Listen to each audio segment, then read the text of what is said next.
మాచర్ల నియోజకవర్గం పాలువాయి గ్రామంలో వైసీపీ నాయకుల రాజకం. మొన్న జరిగిన ఎన్నికల్లో వీరంశెట్టి వెంకట నరసయ్య జనసేన పార్టీ సానుభూతిపరుడని, టీడీపీ పార్టీ అభ్యర్థి జూలకంటి బ్రహ్మానందరెడ్డికి ఓటు వేశారని కక్ష పెంచుకొని తమ తండ్రి తను 80 సంవత్సరాలు సాగు చేసుకునే భూమిని రాత్రికి రాత్రే వరి నాటు వేసుకున్నారని, కనికరం కూడా లేకుండా వైసీపీ పార్టీ నాయకులైన సొంటి రెడ్డి, పెద్ద నర్సిరెడ్డి, ఆయన కుమారుడు గురువారెడ్డి ట్రాక్టర్తో వరి పొలాన్ని నాశనం చేశారు. పోలీసులకి కంప్లైంట్ ఇచ్చినా వారు పూతగాదా కాబట్టి పెద్దగా దాని గురించి పట్టించుకోవడం లేదు.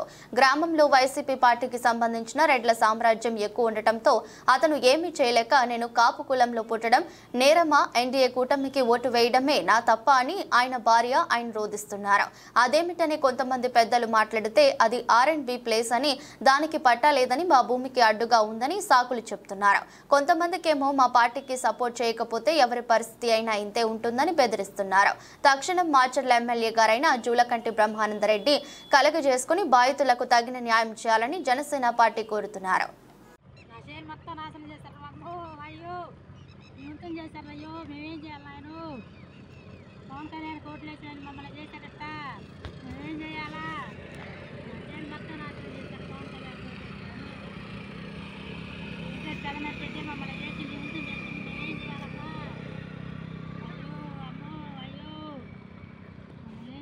నువ్వు పవన్ కళ్యాణ్ కోటేసిందని మమ్మల్ని ఎట్లా చేసిండయ్యా, మేమేం చేయాలయ్యా? మేము ఈ బురదంతా పూసుకొని ఉంత నాటేసుకుంటే మమ్మల్ని ఎట్లా చేశారయ్యా?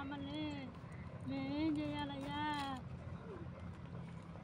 మమ్మల్ని ఎట్లా చేశారు? మమ్మల్ని చెట్టుకి మేము ఓటేసినాము, ఇదంతా దక్కించి మమ్మల్ని ఎట్లా చేశారు? మమ్మల్ని ఎట్లా చేశారయ్యా? పెట్టుబడి ఖర్చు పెట్టిన నాటికి దమ్ముకి ఇప్పుడు 5,000 అయింది. ఇది వేసాలక నారాడు తెచ్చేయాలా? ఇప్పుడు ఓటేసిన లోకేష్ ఓటేసిన దక్కించండి అవుతున్నా. కార్ రోడ్ దక్కించండి. మరి కార్ రోడ్ దక్కిందో ఏం కథ వాడిని చూడాలి.